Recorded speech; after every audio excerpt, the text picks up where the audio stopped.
संतन साथा जग में गुरु समान नहीं दाता, गुरु समान नहीं दाता जग में गुरु समान नहीं दाता।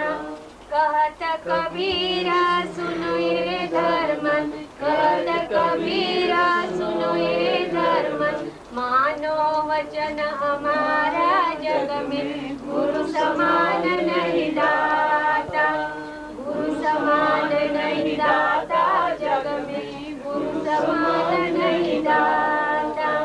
कहत कबीरा सुनो ये धर्मन, कहत कबीरा सुनो ये धर्मन, मानो वचन हमारा जग में गुरु समान नहीं दाता, गुरु समान नहीं दाता जग में गुरु समान नहीं दाता। पर्दा खोल मिलो सतगुरु से, पर्दा खोल मिलो सतगुरु से, आयो लोक दयारा जग में गुरु समान नहीं दाता, गुरु समान नहीं दाता जग में गुरु समान नहीं दाता, गुरु समान नहीं दाता जग में गुरु समान नहीं दाता।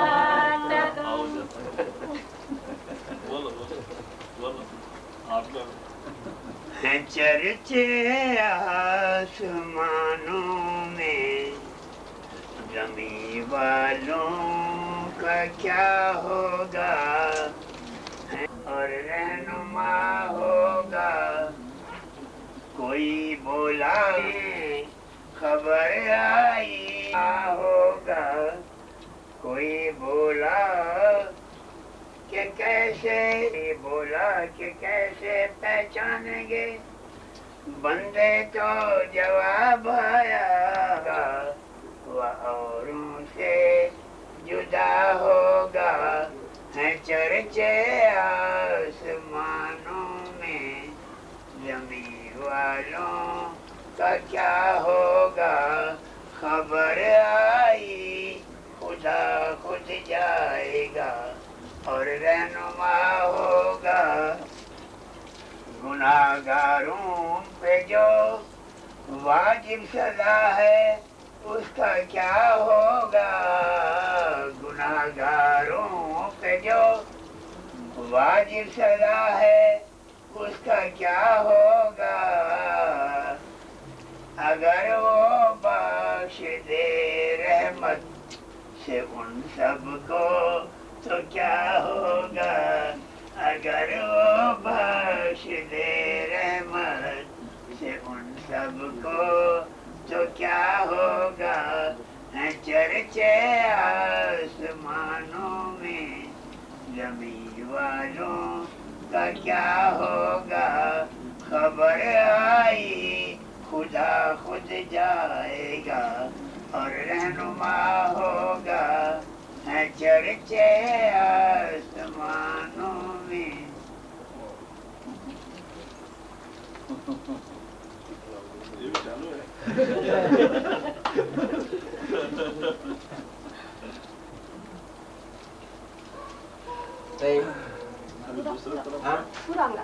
ते तो अनेक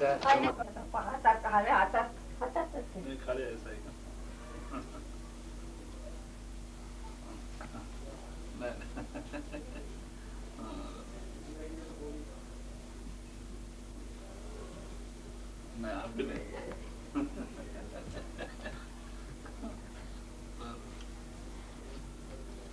साष्टांग दंडवत घाल. साष्टांग दंडवत घाला. तुम्ही काम करा कशी तुम्ही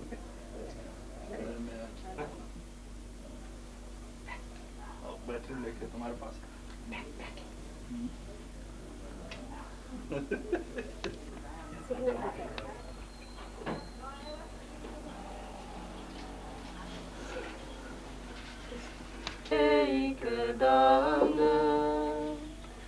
Sagal manat puran have simarotum ranam mangalam te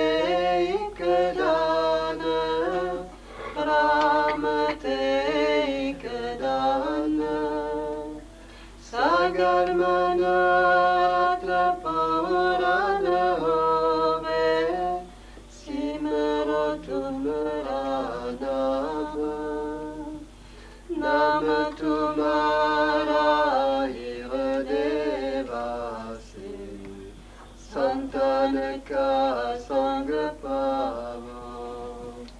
नाम तुम्हारा हृदय वासे, संतान का संग पावो।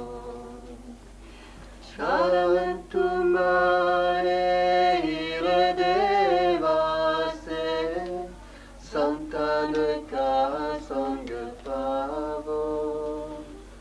शरण तुम्हारे हृदय वासे, संतान का संग पावो।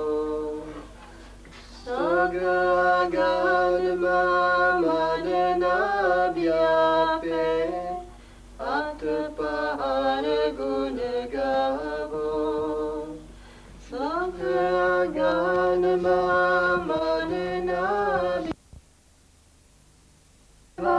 पहाड़ की सेवा, मयंत भाव जपान।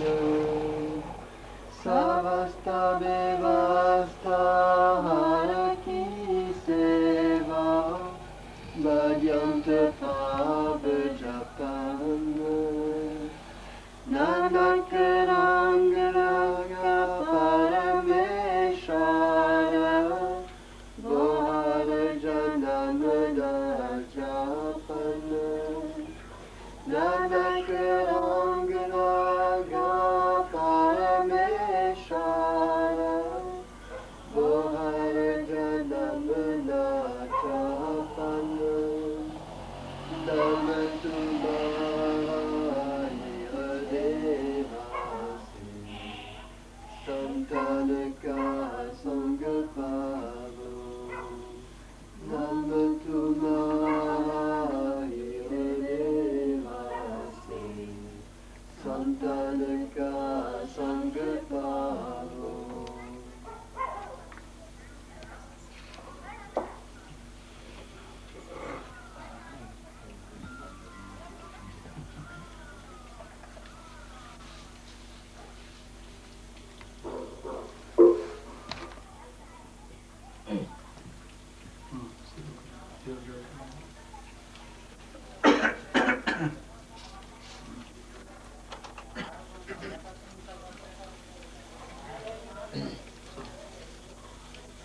वाणी संत कबीर साहेब विश्वास का अंग।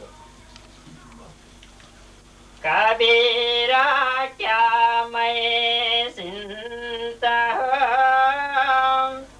मन चिंते क्या होए, मेरे चिंता हरे कर।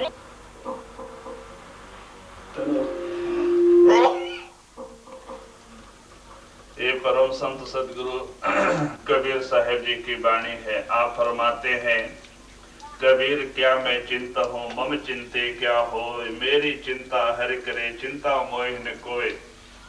कबीर साहब जी कहते हैं कि भाई हमारे चिंता करने से क्या होता है। अगर हम उस मालिक की चिंता करें तो मालिक स्वयं हमारी चिंता करता है। कहते हैं कर्म करीमा लिख दिया, अब कुछ लिखा न होए, मासा घड़े न तिल गटे, जो लिखा सो होए। कहते हैं कि पहले बना प्रारब्ध और पीछे मिला शरीर। पिछले हम किए कराए कर्मों के अनुसार हमें यह शरीर मिलता है। हम पिछले किए कराए कर्मों के आधार पे ही हमें शरीर मिलता है, प्रारब्ध बनता है। और उसी उन्हीं कर्मों के अनुसार इनके बुद्धि विचार होते हैं। उन्हीं कर्मों के अनुसार यहाँ पे सुख दुख हानि लाभ मान अपमान सारा आना होते हैं। तो इसीलिए महात्मा कहते हैं जो कुछ होना है पहले लिख के भेजा जा चुका है, रजिस्टर्ड। तो आप क्यों फिक्र करते हो? क्योंकि आपके फिक्र करने से ना कोई कम होने वाला है और बगैर फिक्र के रहने से ना कोई ज्यादा होने वाला है। तो आप कहते हैं क्यों ना उस नाम का फिक्र करो। जिस फिक्र और चिंता करने के लिए परमात्मा ने ऐसा सुंदर समय इंसान का शरीर दिया हुआ है। ये नर नारायण शरीर परमात्मा अपने आत्मा के उद्धार के लिए देता है। 84 लाख शरीर भ्रमण करने के बाद परमात्मा दया करके ही इंसान का शरीर देता है, ये समय देता है, कहते अपने आत्मा के उद्धार के लिए। तो कहते वो फिक्र क्यों नहीं करते हो, उस नाम के साथ क्यों, नाम का फिक्र करो।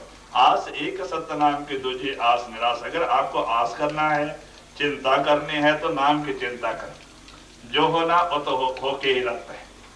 जैसे मैंने एक दिन कहानी में भी बताया था कि जब कबीर साहब के साथ ऐसी बीती थी कि जब कबीर साहब का प्रचार ज्यादा होने लगा काशी के अंदर, तो जो भेषधारी साधु थे और पंडित लोग जो जलन करते थे और इनकी इज्जत खराब करने के लिए इनके नाम से पत्रिका प्रिंट करवा के भिजवा दिए थे कि सारे सिटी में, शहर में।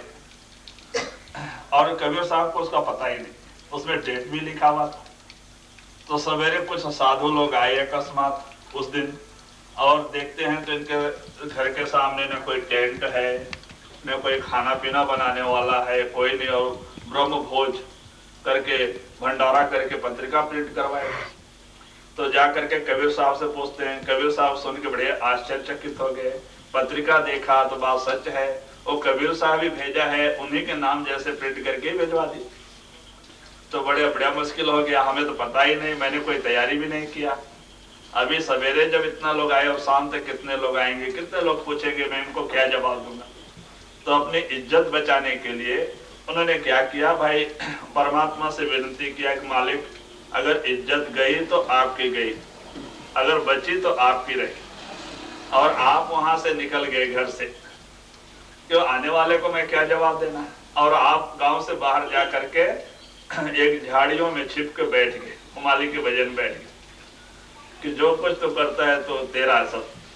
तो वो परमात्मा कबीर साहब के रूप में एक बैल के ऊपर सारे सामान लोड करके, और परमात्मा ही कबीर साहब के रूप में सब आया लेके सामान, और कबीर साहब के दरवाजे पे सब टेंट वेंट लगवा के और सब खाने पीने बनाने की सब तैयारी होने लगी, तरह तरह के मिष्ठान भोजन, क्योंकि वो परमात्मा ही था।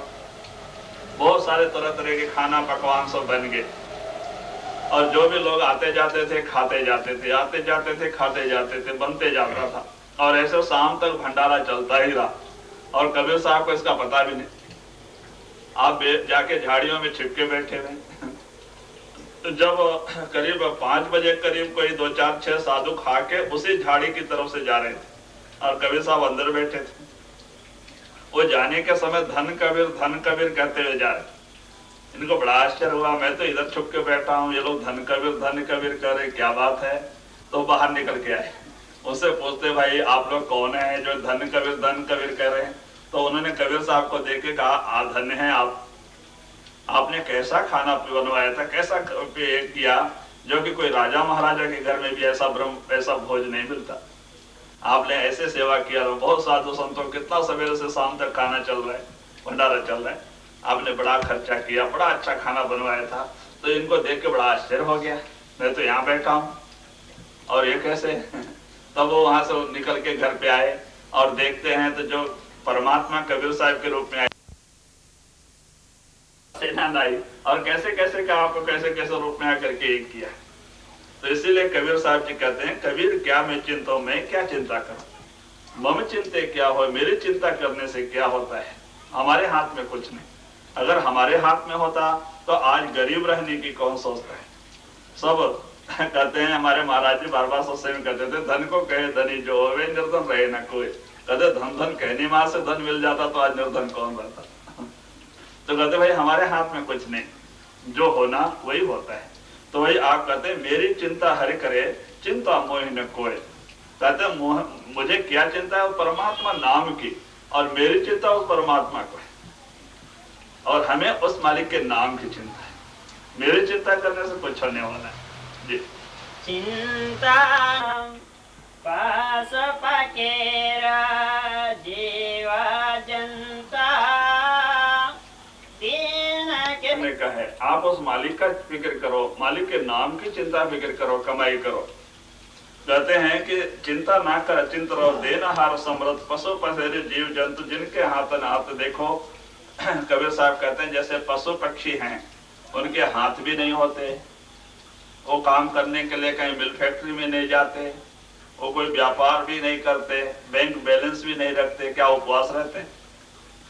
कहते भाई सवेरे उपवास, उनको भूखे उठते हैं और शाम तक मालिक सबका पेट भर के सुलाता है। कहते भाई जिसने पैदा किया उसको भी फिक्र है, लेकिन हम उसका फिक्र करें तो हमारी फिक्र करता है।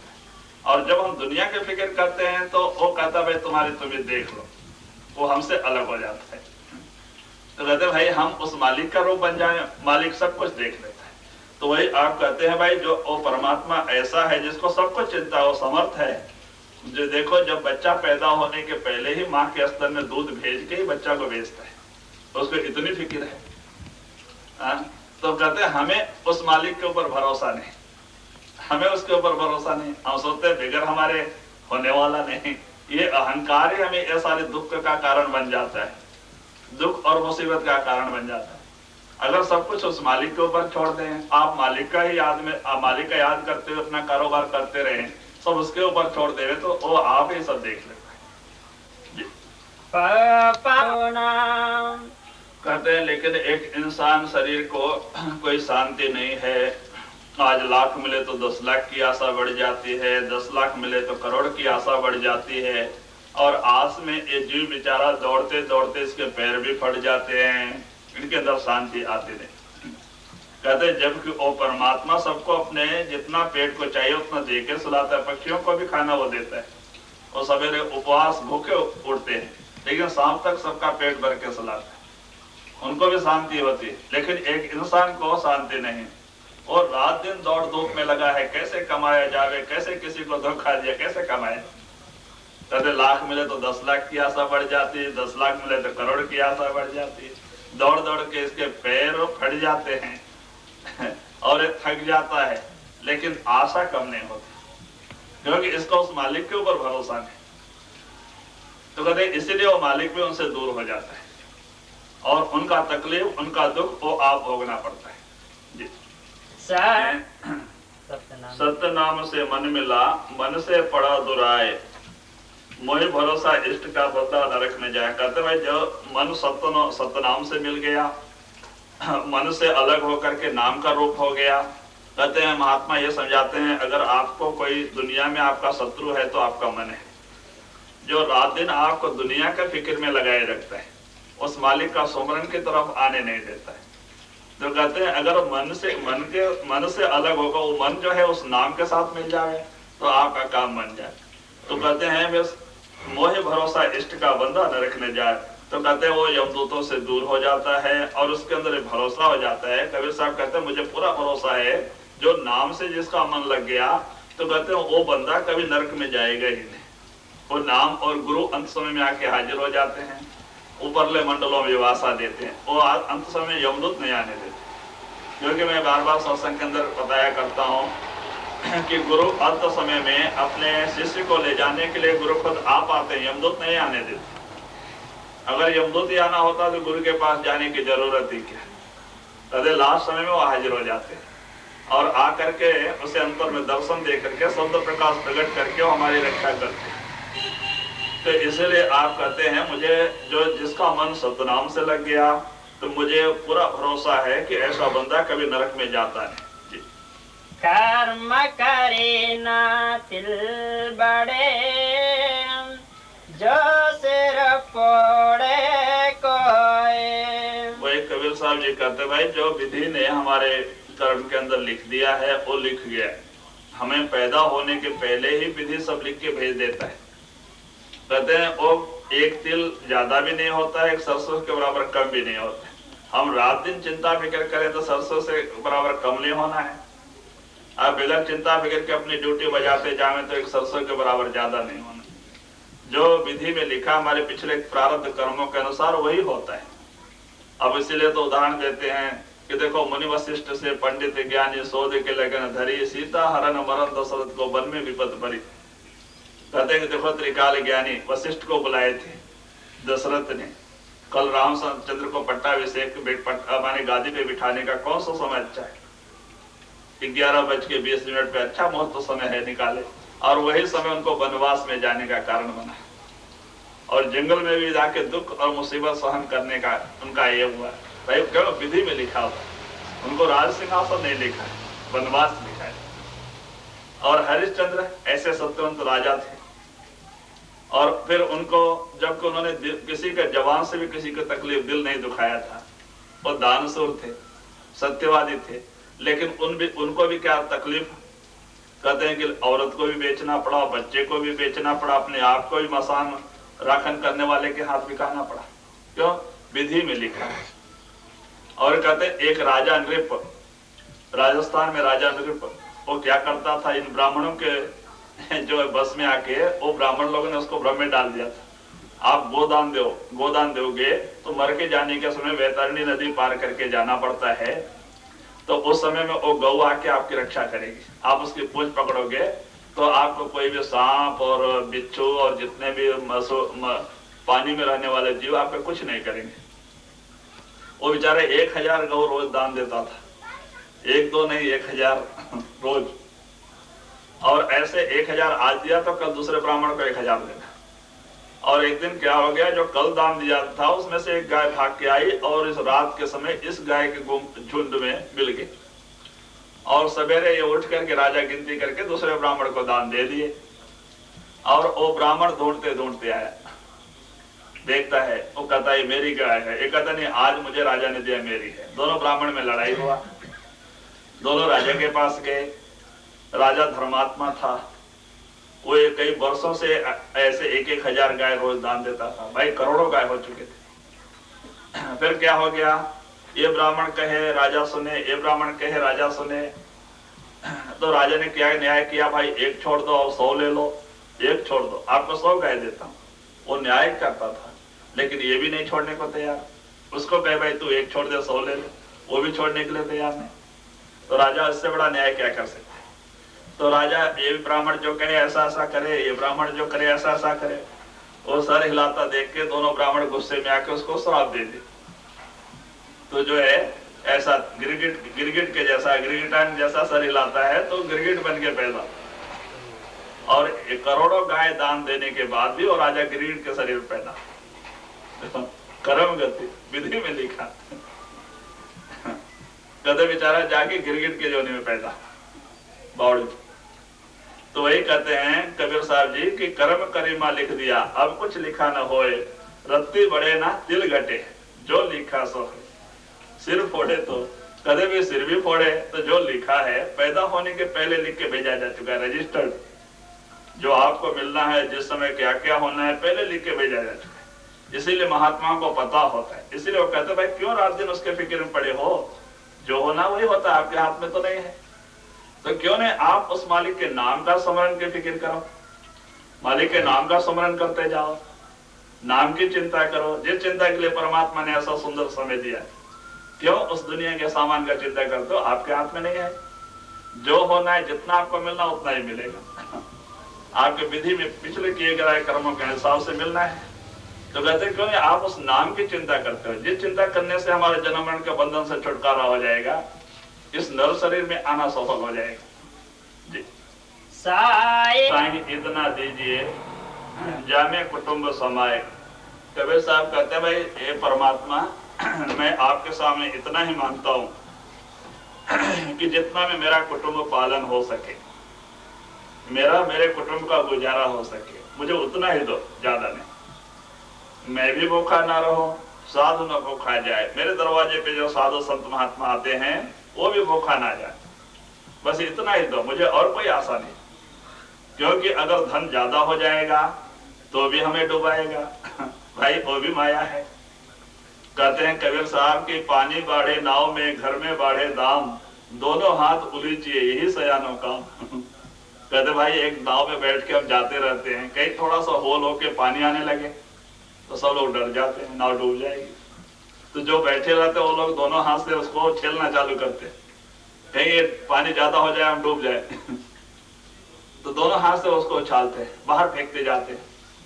तो कहते हैं कि जैसे पानी बाढ़े नाव में और घर में बाढ़े दाम और घर में पैसा बढ़े, तो जैसे पानी नाव में बढ़ के और नाव को डुबा देता है, ऐसे पैसा भी ज्यादा हो जाए तो हमारे संसार रूपी, हमारे जीवन रूपी नौका को खराब डुबा देते हैं। क्यों कि हमें उस मालिक की भजन बंदगी नहीं करने देते। हम अहंकार और कुछ कामों में लग जाते हैं और कर्म भोगने के लिए फिर नरकों के सजा 84 का जेल का।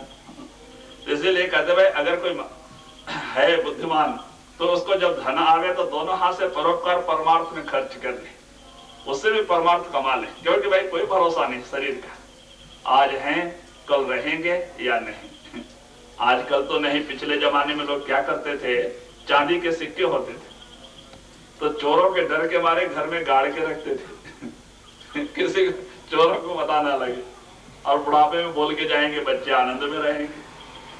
और मरने के समय जब यमदूत आते हैं तो पहले जबान बंद कर देते हैं और फिर इसके प्राण को खींचते हैं। ये बेचारा बच्चे को संकेत करता है, वो करता है, जबान आती नहीं, बच्चे को समझ में आते नहीं। वो लोग कोई पानी डालता है तो कोई दूध डालता है, कोई जो है तुलसी का पत्ता डालता है, उनको समझ में तो आती नहीं। और उसी के ऊपर ख्याल रख के शरीर छोड़ के जाता है, कहते जहां आशा तहां वासा, और उसी पैसे की तरफ उसका ख्याल होता है और शरीर छोड़ के जाता है और भूत बन के आके उसके ऊपर बैठ जाता है या तो सांप बन के आके राखन में बैठ जाता है या तो भूत बन के आके बैठ जाता है। भाई रखा क्यों? भूत बनने के लिए कहते हैं अज्ञान वसात जीव की ऐसी गति आ जाती है, कितने तुच्छ शरीर के अंदर चला जाता है आत्मा। लोगों के चप्पलों के कहते हैं तो मार खाना पड़ता है, और दूसरों को कहते हैं अगर कोई दूसरा छुए तो भी उसको छूने नहीं देता, उसको भी तकलीफ देता है, भाई हमारा है। तो कहते आजकल तो बैंकों में है और जगह जगह रखते हैं, कहते भाई वो बैंक में रखा वहीं पे या और कहीं चला जाए, कोई भरोसा नहीं। तो इसीलिए महात्मा कहते हैं भाई कि इस तरह से साधु संत महात्मा क्या करते हैं, कभी गांठ नहीं बांधते, वो बैंक बैलेंस नहीं रखते, उनको उस मालिक पे भरोसा है।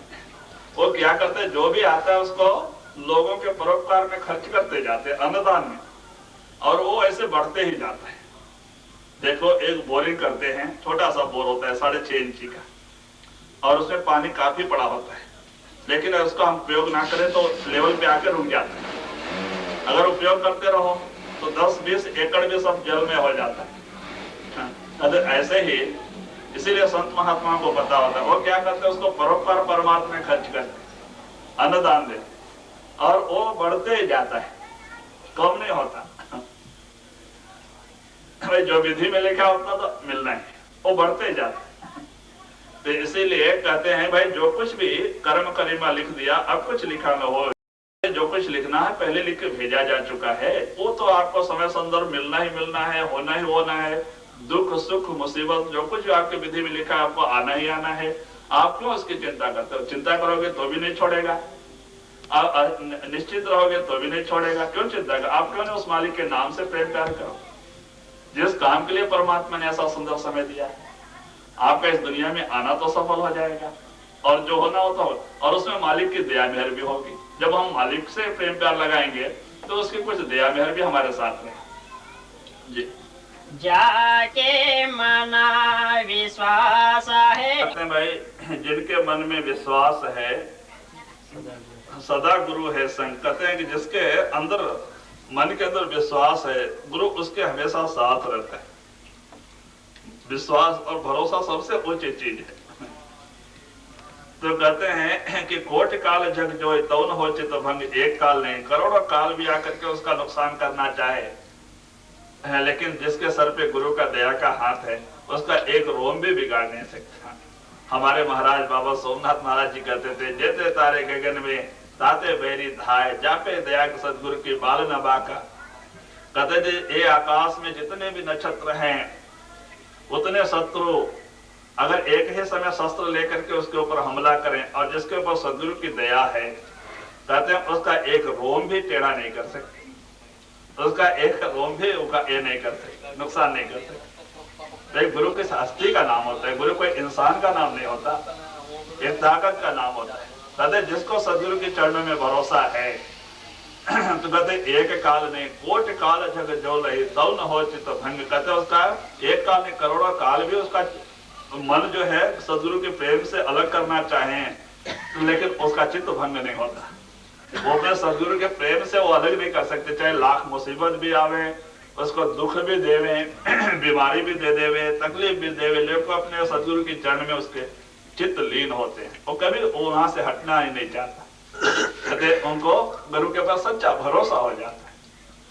और फिर गुरु उसकी रक्षा करता है। जी खोज पके साहब जी कहते हैं खोज पकड़ विश्वास गाओ धनी मिलेंगे खाए। कहते हैं भाई अच्छा शोधन करके खोज करके आप गुरु के शरण में जाओ, क्योंकि भाई जिसके हाथ में हम इतना अमूल्य जीवन रख रहे हैं वो उसके लायक तो होना चाहिए। अगर वो उसके लायक नहीं तो हम उसके ऊपर भरोसा करके इतना अमूल्य समय बर्बाद कर जाएंगे। अगर वो बेचारा खुद अज्ञानी है, जिसकी आंख ना खुली हो, गुरु उस परमात्मा को ना देखा हो, परमात्मा से ना जुड़ा हो, और ऐसे के ऊपर भरोसा करने हमारी क्या हालत होगी। तो कहते अच्छा तरह से विचार करके शोधन करके आप गुरु के शरण में जाओ, गुरु को शोधो और फिर उसके ऊपर विश्वास कर लो। कहते गुरु एक बार गुरु के खोज करके गुरु करो और उसके ऊपर पक्का भरोसा करो, तो कहते धनी मिलेंगे आए और परमात्मा जरूर मिल जाएगा। कहते विश्वास और भरोसा में इतना बड़ा ताकत है। नहीं कोई बात नहीं, गाड़ी कहते भरोसा में इतना बड़ा यह है। तो कहते हैं कि देखो एक उदाहरण आता है, वेद पुराण शास्त्रों में कहानी आती है कि एक बकरी बीमार पड़ गई थी। धनी ने बहुत उसका इलाज करवाया लेकिन वो ठीक ना हुई, खाली हड्डी रह गई।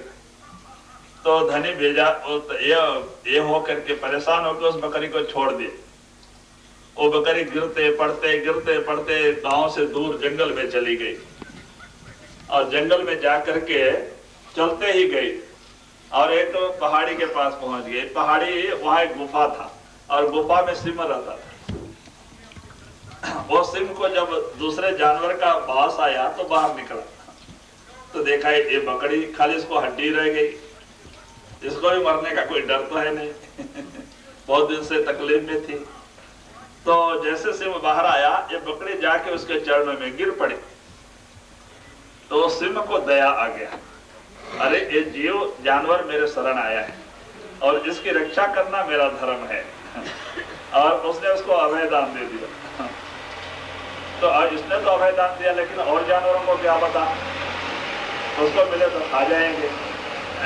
तो उसने शाम को सब जानवरों का एक मीटिंग बुलवाया, जितने भी जंगल में जानवर थे सबका मीटिंग बुलवाया, सबको हिदायत दिया कि इसको मैंने बख्श दिया है, मेरे शरण आई है, मैंने इसको बख्शा है, अभय दान दिया, और कोई इसको कोई तकलीफ ना दे।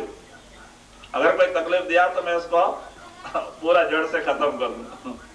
और हाथियों के झुंड को ऐसा हुक्म दिया कि जब तुम पानी पीने के लिए सरोवर में जाओ तो इसको भी अपने पीठ के ऊपर बिठा के ले जाके पानी पिला के लाओ, जो 1 किलोमीटर दूर था सरोवर।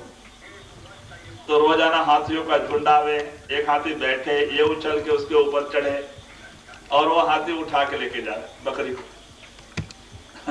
और वो ऊपर जाने के समय ऊपर अच्छे अच्छे पत्ते खाते हुए जाए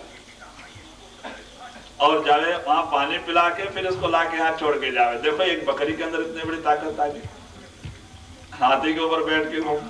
भाई कैसे बड़ों के शरण में जाने का प्रताप। कहते हैं कि वो सिंह के शरण में जाने का प्रताप है। तो कहते हैं ऐसे ही संतों के शरण में जाने का प्रताप ये आत्मा ये जीव के ऊपर उनके ऊपर आता है, जो उनके सच्चे दिल से शरण में चला जाता है। ये भी उसके ऊपर ऐसी दया कर देते हैं, उसका भी प्रताप कुछ ऐसा होता है कि वो भी ऐसे ही दुनिया में उसको भी इज्जत मिलती है, लोग उसको मानते हैं, उसकी कदर करते हैं। भाई किसका प्रभाव है? कहते वो संतों का ही प्रभाव है, बड़ों के शरण का ही प्रभाव है। जैसे पलटू साहब ने कहा था ना, मैं पलटू जाति नीच में सब अवगुण की खान। पलटू साहब ने ये कहा था कि मैं नीच जात वाला, सारे अवगुण का खान। लेकिन कहते हैं ऐसे शरण के प्रभाव से भय आन के आन, ऐसे बड़ों के शरण सदगुरु के शरण में जाने से मैं कुछ का कुछ बन गया। आज मुझे कोई नीच नहीं कहता, बड़े प्रेम से आदर से मिलते हैं, नमस्कार करते हैं। भाई रविदास कौन थे? चमार थे। हालांकि वो काबिल मुर्शिद महात्मा बन गए थे, बड़े बड़े राजा महाराजा उनके चरणों में नमस्कार करते थे, उपदेश लेके जाते थे, सत्संग सुनते थे। क्योंकि एक इसका प्रताप है, संतों का ही प्रताप है, बड़ों का प्रभाव, शरण जाने का ही प्रभाव है, जो बड़ाई उनके जरिए मिलती है। तो वही कहते हैं कि देखो एक बकरी का यह है, ऐसे जो कि हाथी के ऊपर चढ़ करके उसको घूमने का जो ये मिला, और जंगल में आराम से उसको फ्री घूमने का ये मिला। जानवर ऐसे से भयानक जानवर रह करके भी भाई कैसे, तो बड़ों के शरण में जाने के प्रभु, शरण में जाने के, हाँ शरण सबसे कहते जो शरण गया उसको मरण नहीं, कहते हैं कि उससे बड़ों के शरण में जाने से उसके अंदर ऐसा ताकत आती है, उसकी दया में का प्रभाव होता है। जी पांडरा पिंजरा मन पिंजर मन भवर अरत अनुपम बास, एक नाम सींचा अमी फल लागा विश्वास। कहते भाई ये शरीर रूपी ये क्या है, अस्त और पिंजर का एक पिंजरा है। जैसे हम तुलसीदास के बारे में उनकी कहानी सुनते हैं। तुलसीदास ये बनारस में, वो मूल नक्षत्र में ही पैदा हुए थे। उनके माँ बाप उनको ले जा करके गुरु माने, वो माँ बाप तो मर गए, मूल नक्षत्र में पैदा हुए तो माँ बाप बचते नहीं, तो उनके कुटुंब वाले और जो उनके माने संबंधिक थे वो लोग ले जाकर उसको आश्रम में छोड़ के आए, गुरुकुल आश्रम में। तो वही लोगों ने सब उसको पाला बड़ा किया, पढ़ाया लिखाया सिखाया, और जब 16 बरस के जंगल में ही पले थे, 16 बरस की उम्र हुआ तो उनके शादी कर दी। शादी करने के बाद में इन्होंने कभी संसार का मुंह नहीं देखा था। शादी करने के बाद में उनसे इसका इतना लगाव बढ़ गया कि एक दिन भी स्त्री को छोड़ के रहते नहीं थे। तो बाद में क्या होगा, अगर मायके में लेके जाने के लिए आगे कहीं शादी विधि भी हुए तो छोड़ते नहीं थे। तो एक दिन कहीं बाहर गए थे, उनका भाई आया उसको लेके चला गया। वो नदी के उस तरफ रहती थी और ये नदी के इस तरफ रहते थे। ये जब 9-10 बजे आए, देखते हैं तो घर में औरत नहीं, बड़ा गुस्सा आया, बगैर पूछे चली गई। ऐसा वैसा थोड़ा टाइम गुस्सा है कि ये बाद में शांत हो गए, बैठे, ख्याल मन टिकता नहीं, और आप फिर सोचे कि चलो हम ही जाएंगे। और फिर 11 बजे के टाइम निकले और गंगा नदी के किनारे आए। गंगा बड़े जोर माने बहुत चौड़ा बह रही थी, पानी ज्यादा था। गंगा नदी के किनारे आए तो वहां एक मुर्दा बह के आके बगल में लगा हुआ था, जैसे गरीब लोग जो पानी में बहा देते हैं लकड़ी बांध के, वो तट्टी पे ऐसे ही आके लगा हुआ था। तो उन्होंने सोचा कि देखो मेरे औरत का मेरे प्रति कितना प्रेम है, सोचा कि वो आएंगे जरूर। मेरे लिए उन्होंने लांघने के लिए ये लकड़ी का तख्ता भी इधर, ये लकड़ी का जो बना के रखी गई, उनको मुर्दा बोल के भी पता नहीं, उनका ख्याल तो उसी का रूप बना हुआ है। फिर उसी को पकड़ करके उन्होंने नदी डाका, उसके ऊपर सो करके उसको पकड़ के नदी का पार किया मुर्दे को, और फिर उस तरफ जा करके उसको बाहर रख दिया, क्योंकि लौट के अगर जाना हुआ तो काम में आएगा। उसको बाहर उठा के रख दिया और गए, दरवाजा बंद था, शांत 12 बज गए और सब लोग अंदर गड़े लगा के सोए थे। छोटा सा लालटेन दीवा जल रहा था अंदर। अब कैसे खटखटावे दरवाजा, तो चारों तरफ पीछे की तरफ गए तो वहां पे ऊपर मैंने पुराने डिजाइन का घर था, ऊपर इतना खुला एक गवाक्ष था और ऊपर सामान रखने के लिए ऐसा ही बनाया रहता है उत्तर इंडिया में। तो वो क्या किए, पीछे से गए और देखा तो एक सांप बड़ा ऊपर लकड़ी को लपेट करके और एकदम झूल रहा था, काला भुजंग सांप। सोचे देखो मेरे औरत का मेरे प्रति कितना प्रेम है, मेरे लिए रस्सी भी बांध के रखा है, अगर आएंगे तो पीछे से आ जाएंगे बोल के उसी को पकड़ के चढ़े। देखो इनको सांप का भी पता नहीं, वो उसी को पकड़ के चढ़े ऊपर और कोठे पे उतर करके फिर आए। जब उसके पास गए, हाथ लगाए, और डर के मारे उठी, रात को चोर तो नहीं देखती तो ये तो कहते हैं दरवाजा तो बंद है, कोई खोला भी नहीं, तुम कैसे आ गए? कहते हैं तुमने मेरे लिए पीछे रस्सी बांध के नहीं रखा था। वो और भी घबरा गई और नींद में थी। वो लालटेन थोड़ा ज्यादा किया, लालटेन लेके बाहर गई, दरवाजा खोल के देखो तो भुजंग सांप ऐसा ये कर रहा है, झोल रहा है। तो बोले अगर एक काट लिया होता तो क्या हालत होती थी। और बाद में कहते भी तुमने नदी कैसे पार किया? तुमने हमारे लिए वो पहाड़ी और लकड़ी का एक रखा नहीं था बंडल, और उसको मैं पकड़ के ला के आया बोलते कौन सा बंडल मैं कहाँ रखा था? बोलते नहीं तूने तो रखा था। तो उसको देखने के लिए गई, जो बगल में ही नदी था, देखने के लिए गई तो मुर्दा, वो और भी घबर गई कि ये कोई इंसान नहीं है, शैतान ही है। जिसको मुर्दे का भी डर नहीं, सांप का भी डर नहीं, एकदम घबराहट हो गया उसको। वो घर में आके पड़ी तो कहती है, वो इनकी देखा इनका ये ख्याल और इनको देख करके कहा कि प्रभु हस्त चरम में देह मम तामे ऐसी प्रीति ऐसे जो रघुनाथ में होत न तो हो गई थी। उसने एक वाक्य कहा, इनका ख्याल एकदम पलट गया और आप उसे समय अपने औरत का पैर पकड़ा, कहा कि आप ही मेरे गुरुदेव और आप निकल गए। और फिर वही आश्रम और ऐसे घूमते घूमते महात्माओं के समागम में जाकर के आप उपदेश लेकर के और उस मालिक की भजन बंदी करके आप चढ़ाई की अंदर में आ गए और एक कामिल महात्मा बने। आज तुलसीदास का नाम सारी दुनिया में सब लोग जानते हैं, भाई कमाई। और पहले उन्होंने घट रामायण लिखा था, लेकिन उस समय पे काशी में क्या था, भेषधारी साधु और पंडितों का बड़ा बोलबाला था। तो उस समय हल्ला मच गया, ये कोई नया ही कुछ कानून कायदा इन्होंने लिख दिया। तो बाद में बड़ा हल्ला मचा तो उन्होंने उसको छुपा करके रामचरितमानस लिख दिया। तो बाद में फिर उनका पीछा छोड़े, तो फिर उस घट रामायण को प्रकट करने के लिए तुलसी साहब को तुलसीदास बन के आना पड़ा, जो कि पूना नरेश राजा के घर में पैदा हुए थे। श्यामराव उनका नाम था और उनके भाई का नाम बाजीराव पेशवा। हाँ, बाजीराव पेशवा और उन्हीं के बड़े भाई श्यामराव।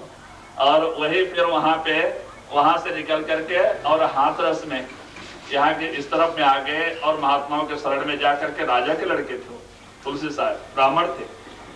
और फिर आप कमाई में लग गए और आकर के हाथरस में उन्होंने अपना आश्रम बनाया।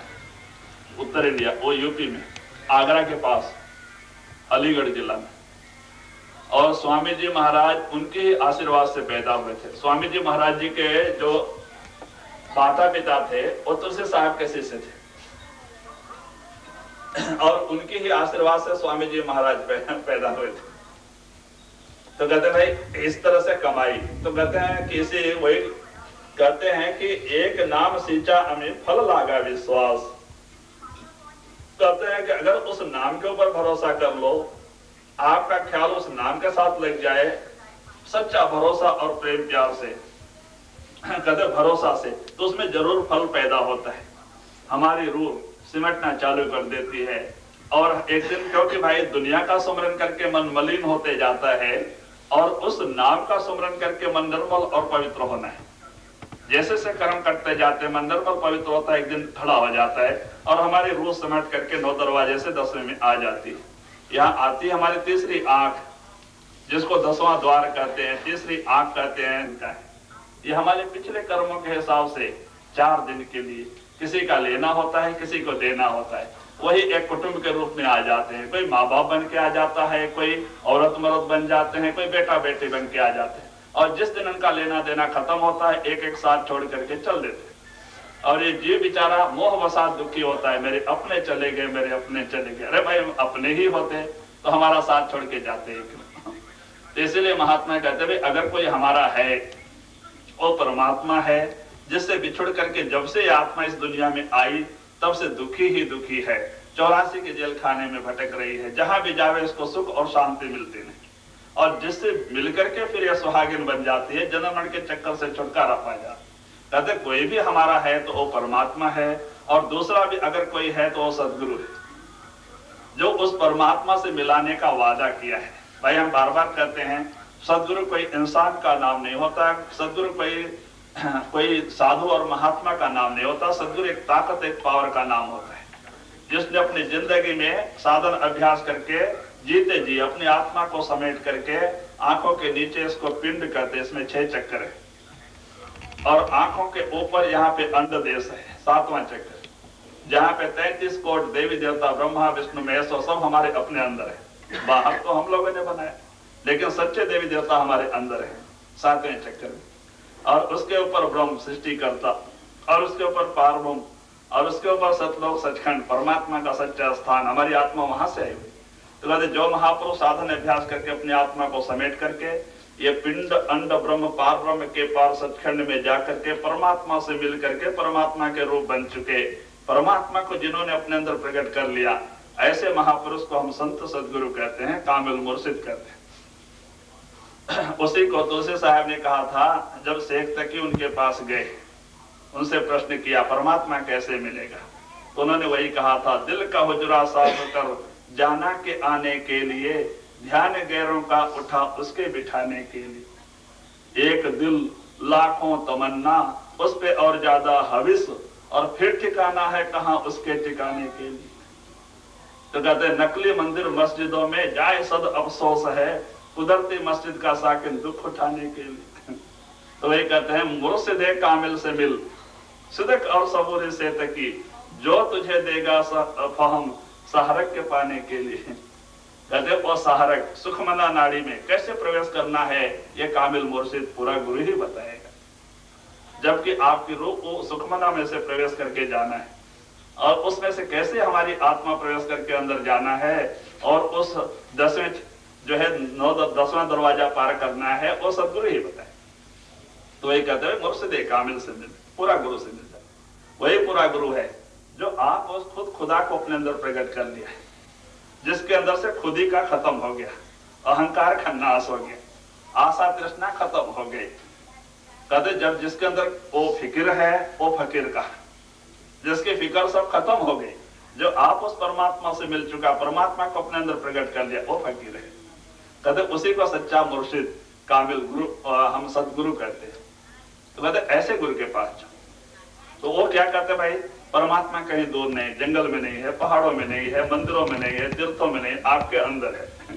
परमात्मा का जीता जागता मंदिर है ये मानव शरीर है, जिसको प्रभु परमात्मा ने बना के बताता है।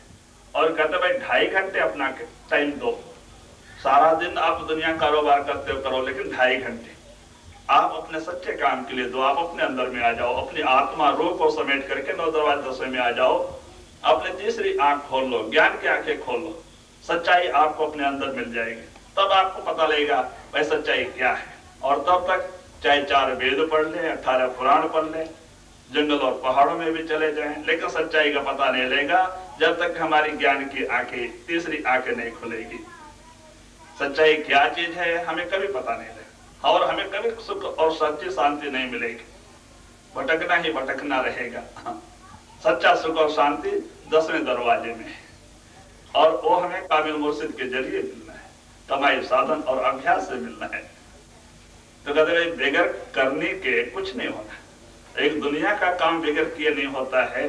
भाई परमार्थ का काम, रूहानी दौलत जिसको प्रभु परमात्मा ने हमारे अंदर भर के रखा है, उसको भी प्राप्त करने के लिए भाई करने की जरूरत है, साधन और अभ्यास की जरूरत है। देखो महात्माओं ने कितना बड़ा बड़ा त्याग किया, घर बार को भी छोड़ा, 70-70 हजार वर्ष अन्न आहार छोड़ करके हवा के आधार पर तपस्या की, जो भाई परमात्मा से मिलने के लिए। तो इतने बड़े बड़े त्याग किए, और हमें संतों ने छोटा सा त्याग बताया, खाली 2.5 घंटे का भजन बंदगी। कहते उतना भी ना करें भाई, रूह कैसे सिमट के अंदर चढ़ाई करेगी, कैसे हम उस चीज को कैसे हासिल करेंगे जो प्रभु परमात्मा हमारे पिता ने हमारे लिए हमारे अंदर रखी हुई। जी महात्माओं की वाणी कंठपाठ भी कर लेते हैं, बड़े मस्ती में उसको भजन भी माने गाते भी हैं, दूसरे को बताते भी हैं, लेकिन आप अपने अंदर भरोसा नहीं, सच्चा प्रेम और प्यार नहीं, भक्ति नहीं, सच्चा भरोसा नहीं, औरों को सुनाते। तो कहते भाई क्या फायदा। तो वही आप कहते हैं कि पद गावे लौलीन होए कटे न संशय फास। कहते दूसरों के लिखी हुई वाणियां है, उनकी तो अनुभव की बात है नहीं, कहते उसको बड़े प्रेम से गाते हैं, लेकिन इनके संशय फास, संशय खत्म नहीं होता, उसके अर्थ इनको पता नहीं। तो वही कहते हैं कि सभे पछोरे थोथरा एक बिना विश्वास। कहते हैं क्या होता है, जैसे कोई सार वस्तु ना होए, खाली भूसा रख के पछोरे तो उसमें क्या मिलेगा, सब हवा में निकल जाता। ऐसे इनके अंदर भी कुछ बचता है, बगैर एक सच्ची भक्ति और भरोसा के वो काम बनता नहीं। और जब तक कि हम भी साधन अभ्यास करके अपने अंदर में ना चढ़ाई करें, महात्माओं ने अपना अपना अनुभव लिखा हुआ है पुराणों में, शास्त्रों में, पुराणों में और भी ग्रंथों में। पढ़ने पढ़ाने से मुक्ति नहीं मिलेगी जब तक कि हम भी साधन अभ्यास करके उस स्टेज में ना पहुंचे, चाहे कितने वर्ष भी पढ़े। पठन पाठन से क्या होने वाला, भाई कमाई से होता है जी। गावन में ही रोना, रोवन में ही राग। अगर सच्चाई का पता लग जावे तो उसको जंगल में भी रहे तो एक ही है, घर में भी रहे तो एक ही। अगर उस मालिक के चरणों में सच्चा प्रेम प्यार पैदा हो जाए, हमारा ख्याल दुनिया से हटा के उस मालिक के भक्ति में माने नाम से जोड़ ले और हमेशा उस मालिक का याद करते हुए दुनिया का कारोबार करें, तो हम घर में भी रह के सच्चे बैरागी और जंगल में भी जा करके दुनिया की याद करते बैठे तो हम जंगल में भी रह करके हम संसारी। हमारा मन जहां हम वहीं पे, भले संसार हमारा शरीर से जंगल में होवे और हमारा शरीर जो है संसार में है, कुटुंब परिवार में है और हमारा मन उस मालिक से जुड़ा है, परमात्मा के पास मालिक से जुड़ा है। कहते आप सच्चे बैरागी, चाहे घर में रहो या और बाहर रहो, कोई फर्क नहीं। भाई जो भी दोष है हमारे मन के अंदर है, ये शरीर बेचारा क्या है तो कहते हैं हम दंड शरीर को देते हैं और जो भी दोष है मन के अंदर, अगर वो मन ही उस मालिक का नाम का रूप बन जावे, गुरु के चरणों में लग जावे, नाम का रूप बन जाए, हमारा काम बन जाए। जो मन आज दुनिया के रंग में रंगा है, रात दिन दुनिया की फिक्र करता है, रात दिन कहते हैं चलने के समय दुनिया का ही फिक्र, खाने के समय दुनिया का ही फिक्र, कहते उसी मन के अंदर उस मालिक का फिक्र चले, नाम सुमरन चले, नाम का याद रहे। आप खाने समय, चलते समय, सोते समय मालिक का स्मरण करते रहे और कर रहे दुनिया में, तो आप सच्चे बैरागी। जहां आशा तहां वासा, जहां हमारा प्रेम प्यार होगा, जहां हमारी आशा होगी, हम वहीं पे जाके समाएंगे। दुनिया का प्रेम प्यार दुनिया में लेके आएगा और उस मालिक के नाम का प्रेम प्यार उस मालिक के साथ जोड़ेगा। बस फर्क इतना है। उस मालिक के प्रति सच्चा भरोसा विश्वास है तो भाई दुख क्यों नहीं दूर होगा। देखो जिन लोगों ने भरोसा किया, भगवान तो उसके पीछे पीछे रहा, उनका नाम ही भक्त वत्सल है। जो सच्चे दिल से उनका बना वो उसके बन गए। हम दुनिया का बने, परमात्मा हमसे दूर हो गया। अगर हम दीन के बन जाए, परमात्मा के बन जाए, परमात्मा हमारा बन जाता है, वो हमारे पीछे पीछे होता है। अभी प्रहलाद कहीं जंगल में नहीं गया था, उसका चित्त ही नारायण का रूप बना हुआ था, नारायण उसके पीछे पीछे था। कहते ऐसे ही हमारा भी ख्याल उस मालिक के नाम के साथ जुड़ जाए, लेकिन सच्चे प्रेम और प्यार से, दिल से हम उस मालिक के नाम का रूप बन जाए और रहे दुनिया में। खेती करने के समय, खाना खाने के समय, चलते समय उस मालिक का स्मरण करते हुए चल करें, हमारा यह लोक परलोक दोनों बनते जाते हैं और हम सच्चे बैरागी बन जाते हैं। दुनिया में रह करके भी हम जीत जाते हैं। मान जिस उद्देश्य से परमात्मा ने हमें इंसान का शरीर दे के भेजा था वो उद्देश्य पूरा हो जाता है। नहीं तो फिर कहते हैं कि इतना अमूल्य समय हम ऐसे ही खो बैठते हैं और जिसका फिर परिणाम 84 का जेल खाना। मरने के बाद हमारी आत्मा किए करे कर्मों के अनुसार औरों शरीरों में चली जाती है। 84 लाख शरीर फिर भटकना पड़ता है, ना मालूम कब फिर ऐसा सुंदर समय मिले या ना मिले। विश्वासी होए गुरु भजे लोहा कंचन होए। कहते हैं अगर विश्वास है, विश्वास से गुरु का दिया हुआ नाम स्मरण करता है तो कहते लोहा से सोना बन जाता है। अभी हमारा मन मलिन है, उसके ऊपर कर्मों की मैल चढ़ी हुई है, लेकिन सुमरन से कर्म करते जाता है। जैसे पारस के स्पर्श से लोहा सोना बन जाता है, ऐसे उस नाम के स्पर्श से हमारा मन भी निर्मल और पवित्र बन जाता है। ये निर्मल हो जाता है, इसके कर्म करते जाते हैं। दुनिया का स्मरण करके ही हमारा मन मलिन होते जाता है, उस नाम का स्मरण करके हमारा मन निर्मल और पवित्र होता है, कर्म करते जाते हैं। तो वही आप उदाहरण देते हैं, विश्वासी होए गुरु भजे लोहा कंचन होए। कहते हैं अगर भरोसा लेकर के गुरु का स्मरण करता है तो एक लोहा सोना बन जाता है। यानी ये जो मन हमारा लोहे के समान था, जिसके ऊपर जंग पकड़े हुए थे, लेकिन वो सोना बन जाता है, बड़ा कीमती हो जाता है, निर्मल पवित्र हो जाता है, महात्मा बन जाता है। तो वही कहते हैं नाम भजे अनुराग ते हर शोक नहीं दो। कहते हैं अगर अनुराग से, प्रेम और प्यार से उस नाम का स्मरण करते जावें तो तो वहां हर्ष भी नहीं होता है और दुख भी नहीं होता है। उसके लिए दुख और सुख दोनों बराबर हो जाते हैं। एक भक्तों के अंदर कैसा होता है, उनके लिए दोनों एक बराबर है। अगर कहीं 3 लोग का राज भी मिल जावे तो उनको कोई खुशी नहीं। अगर सब कुछ उनके पास जो कुछ भी परमात्मा दिया था वो सब छीन ले और खाली एक भीख मांगने का बर्तन भी दे दे तो उनको कोई दुख नहीं। उनके लिए दोनों समान हो जाते हैं, सुख और दुख। कहते उनके अंदर ऐसी हिम्मत आ जाती है, उनके अंदर ऐसा भरोसा आ जाता है, भाई रहना नहीं देश बिगाना है, हमारा देश नहीं, हमारा देश सतलोक सचखंड है, हमें वहां जाना वहां जाना। कहते हैं उनका लोभ उस देश उस मालिक के चरणों से लग जाता है। ये दुनिया गई तो चिंता नहीं और दुनिया बढ़ गई तो उनको कोई सुख नहीं, क्योंकि छोड़ के जाना है। उनका ख्याल उस मालिक के नाम के साथ इस तरह से लग जाता है, उनके लिए सुख और दुख दोनों बराबर हो जाता है। उनको हर्ष भी नहीं व्यापता है, शोक भी नहीं जाता है। और इसीलिए कहते हैं उस मालिक की भक्ति से हमें सच्चा शांति मिलती है। प्रेम और प्यार उस मालिक के चरणों से लगता है, सच्ची शांति मिलती है। तो वही आप कहते हैं भाई इस तरह से कबीर साहब ने अभी जो जैसे पहले ही वाणी में फरमाया कि कबीर मैं क्या चिंता हूं मम चिंते क्या हो, मेरी चिंता हर करे मोह चिंता ना कोई।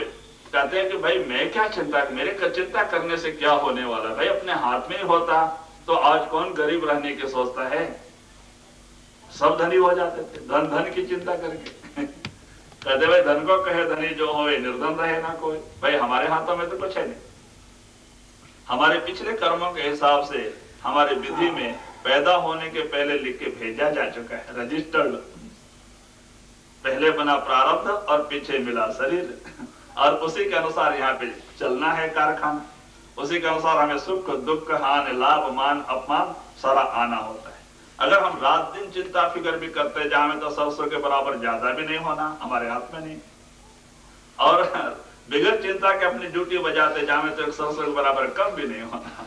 तो इसीलिए महात्मा कहते हैं भाई क्यों चिंता फिक्र करके अपने इतने अमूल्य समय को बर्बाद करते हो, इतने शरीर को बीमारी मोल ले लेते हो। भाई चिंता कहते चिता क्या करते, मुर्दे को जलाती, लेकिन चिंता जिंदे शरीर को जला देती। तो चिंता करके क्यों बीमारी मोल ले लेता, बुद्धि लय हो जाती है, शरीर में बीमारी पकड़ लेती है। कहते चिंता करके क्यों सर अपना नुकसान कर लेते हो। कहते चिंता करना है तो एक नाम की चिंता करो। जिस चिंता के लिए परमात्मा ने ऐसा सुंदर समय दे के भेजा है, परमात्मा के नाम का चिंता फिक्र करना, आपका इस दुनिया में आना ही सफल हो जाएगा। तो कहते दुनिया की क्यों चिंता करते, जो आपको मिलना वही मिलना है, आपके हाथ में नहीं। आप अगर चिंता करते जाओ तो उतना ही मिलना है। तो कहते क्यों नहीं, आप निश्चिंत रहो और उस मालिक की चिंता फिक्र करो, उस मालिक के नाम से प्रेम प्यार जोड़ दो, रहो दुनिया में, सारा कारोबार करो, खेती गृहस्थी व्यापार जो भी करते हो करो, लेकिन उस मालिक का चिंता करते हुए, मालिक का फिक्र सुमरन करते हुए करो। यह लोग परलोक दोनों बन जाएंगे, इस दुनिया में आना सफल हो जाएगा।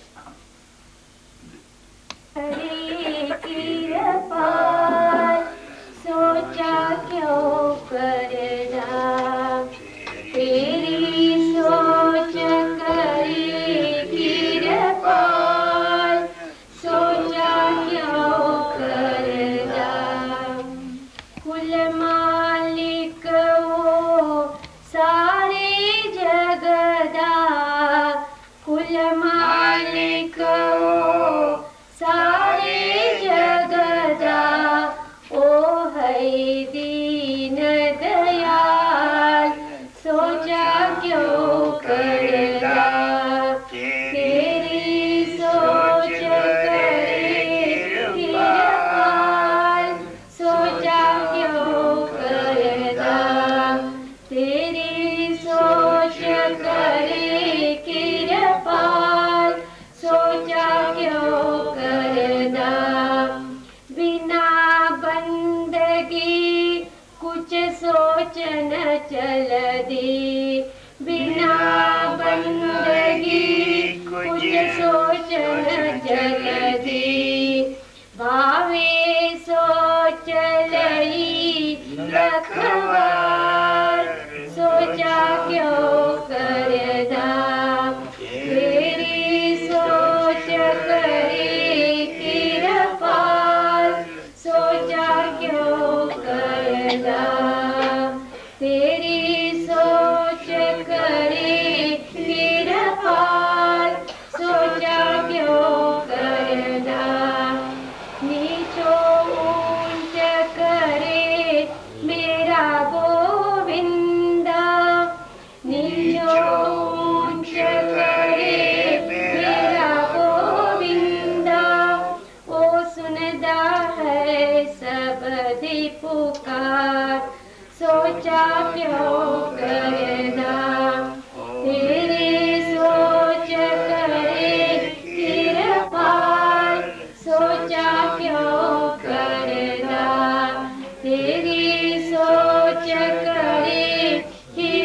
पाल सोचा क्यों करदा। मैं चढ़ के तू कर ले, मैं चढ़ के तू कर ले, तेरी रखिया करे प्रतिपाल सोचा क्यों करदा।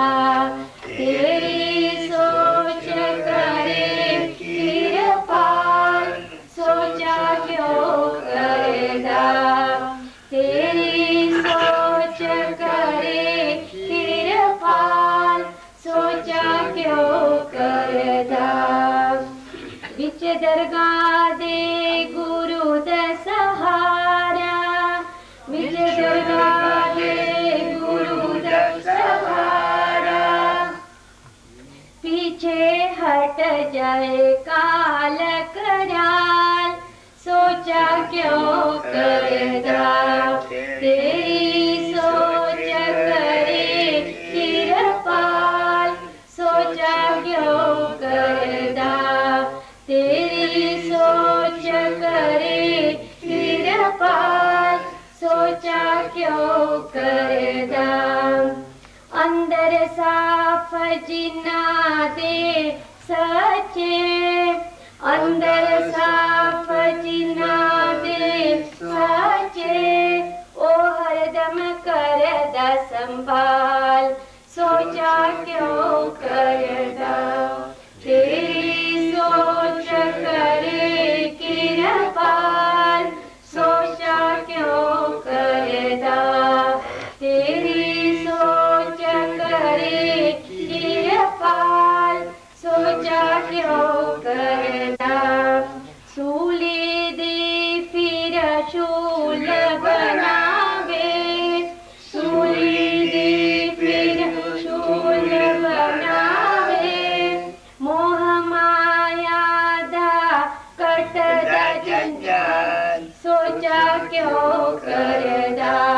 तेरी सोच करे कृपाल सोचा क्यों करदा। तेरी सोच करे कृपाल सोचा क्यों करदा।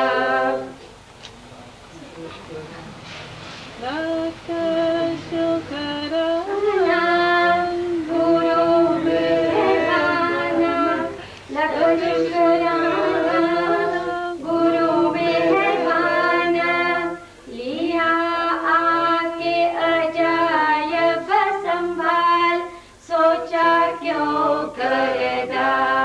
तेरी सोच करे कृपाल सोचा क्यों करदा। तेरी सोच करे कृपाल सोचा क्यों करदा।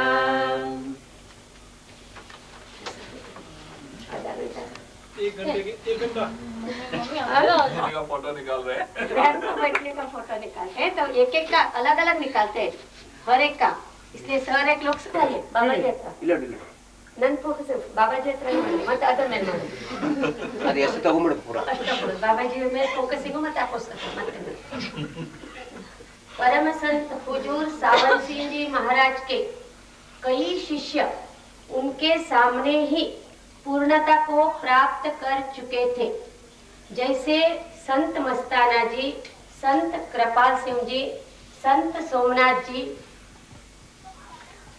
परम संत हुजूर महाराज सावन सिंह जी ने अलग अलग स्थानों पर इन्हें नामदान देने व सत्संग करने का कार्यभार सौंपा था। परम संत हुजूर सावन सिंह जी महाराज ने बाबा सोमनाथ जी को दक्षिण भारत में सत्संग करने व नामदान देने का हुक्म दिया था। महाराज जी के हुक्म से